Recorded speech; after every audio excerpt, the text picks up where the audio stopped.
I think my favourite of the animals we went to see was the Kakapos, which is a...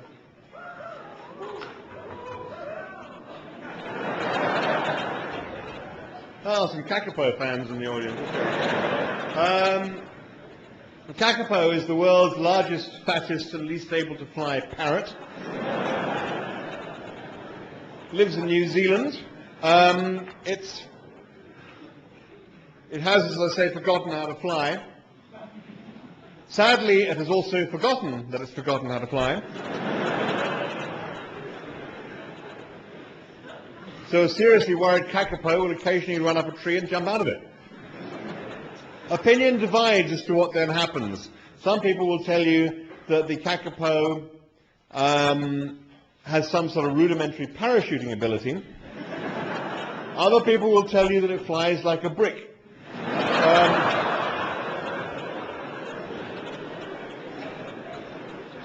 But the point is that Kakapos very rarely get seriously worried because of where they grew up, which is they grew up on New Zealand. Now, New Zealand is a very interesting country in that it was not, as I say, part of Australasia. It wasn't part of Gondwana land. It was just this load of gunk that came up from out of the ocean, with the result that it had no life on it. A few dead fishes, I suppose, but it had...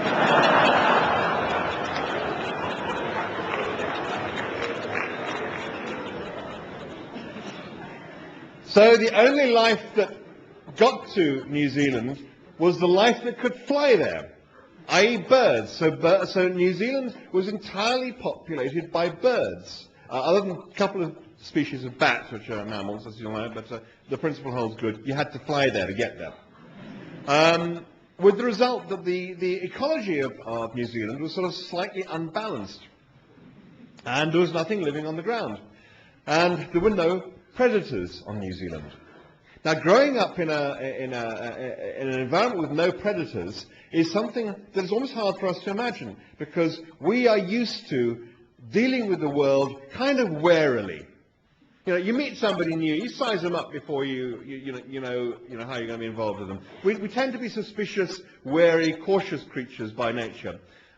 You'll size up a situation before you get involved in it. And that's because we grew up, like most animals on this planet, we evolved through in environments that had predators in them, so we all had to be wary and cautious, and those of us who weren't didn't survive. Now, New Zealand, there were no predators, so nobody ever learned to worry. Now, actually, the most extreme example of this I know is actually not in New Zealand, but is on the Galapagos Islands, where there is a bird called the blue-footed booby, and it's called the blue-footed booby, I'm convinced, for two reasons. One of which has to do with the colour of its feet. And the reason it's called a booby, I'm convinced, has to do with this small piece of behaviour.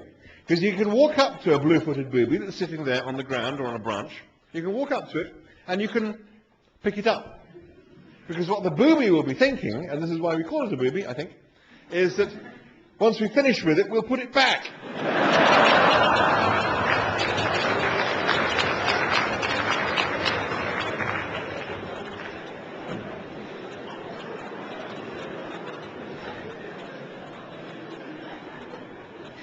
It doesn't know any different. And the same was true in New Zealand. Because there were no predators, none of the animals developed any of the things that we think of as normal, natural pieces of behavior, which is wariness and caution and a tendency to run like hell.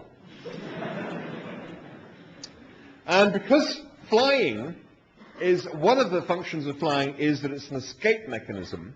It's a way you escape something that wants to come and attack you or eat you.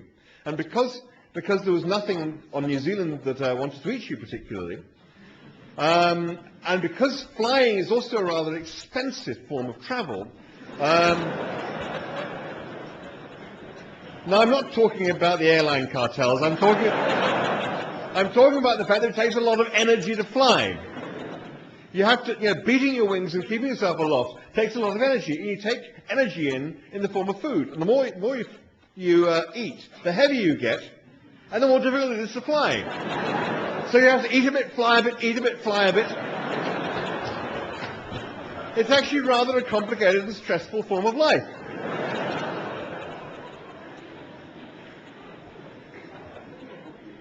And so, because there were no predators on New Zealand, and nobody was kind of living on the ground, and life always kind of flows into available niches, so a number of the animals, if I can be rather naughty and anthropomorphize at the moment, a number of the animals, a number of the birds, kind of, is almost as if they sat down and thought out, well, actually what we can sit down and have a rather larger meal and just go for a waddle afterwards. So eventually a number of the birds, like the kakapo and the kiwi, which of course is a symbol of New Zealand, the weka and one or two other birds, eventually lost the ability to fly. They evolved into ground-living animals. So of course, when man finally arrives on New Zealand, bringing with him his dangerous, deadly menagerie of dogs and cats and stoats and rabbits, and that most predatory of all animals, ratus ratus, the ship's rat, which goes with man everywhere, suddenly the birds were waddling for their lives, those that knew to do it. But mostly they didn't know to do it. So the kakapo, if confronted with a stoat or something that wants to eat it, simply doesn't know the form. It hasn't been introduced properly by evolutionary processes. So it just kind of sits there and waits for the other animal to make the first move, which is usually just to kill it. So as a result of this, since man arrived in New Zealand, the population of the kakapo has dropped from, we're not quite certain what it originally was, but somewhere up in hundreds of thousands or maybe millions of kakapo, has now dropped to a figure that the last I heard was about 45. And there is a desperate struggle to try and keep these animals alive because they are completely helpless in the face of anything that might want to attack it. So what are the animals themselves doing to help themselves in this evolutionary crisis they've suddenly arrived at? Well, not a lot, because we have this problem with the kakapo, which is the way in which they reproduce. The mating rituals of the kakapo are incredibly long drawn out, fantastically complicated, and almost totally ineffective.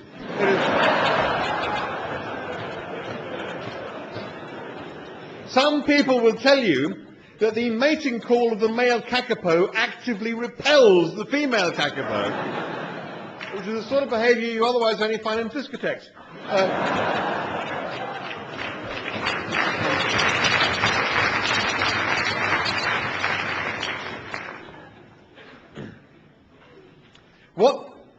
What the male kakapo does when it comes to mating season is he finds himself a rocky promontory overlooking some vast, wonderful valley, because acoustics are very important to what it's about to do.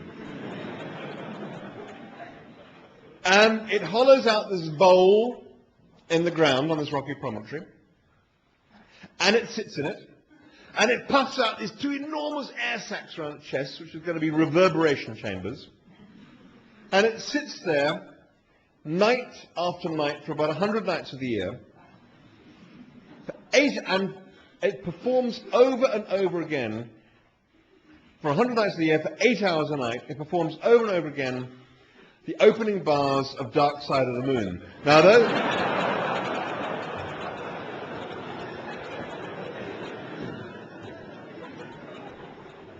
Now those of you who remember all the way back to the 70s will remember the Dark Side of the Moon starts with this great deep thumping heartbeat.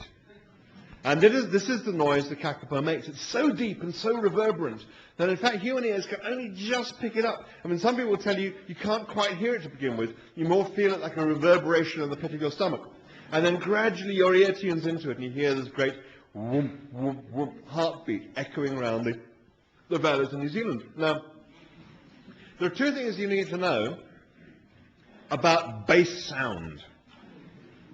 Bass sound has two important characteristics, one of which is it carries vast distances. The long, slow, big wavelengths fill the valleys. So that, because there are very few kakapo left, so you've got some are going to sort of reach the female kakapo who may be out there. But suppose if there are any female kakapo out there, and if they like the sound of this booming, which they probably don't,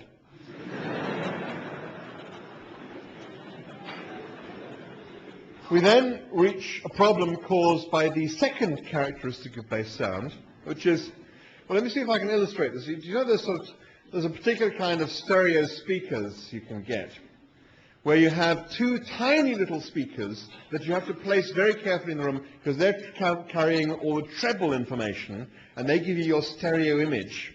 And then you have some big bass box called a woofer that you can put anywhere in the room you like. You can put it behind the sofa if you like, because the second characteristic of bass sound, and remember this is the mating call of the male kakapo we're talking about, is that you can't tell where it's coming from.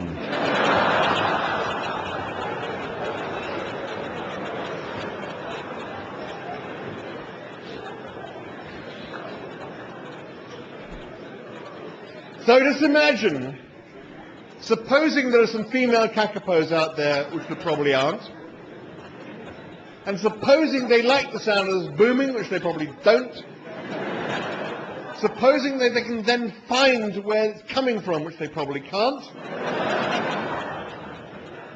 if they overcome all those obstacles and actually find the male kakapo, the female kakapo will then only consent to mate if the podocarp tree is in fruit.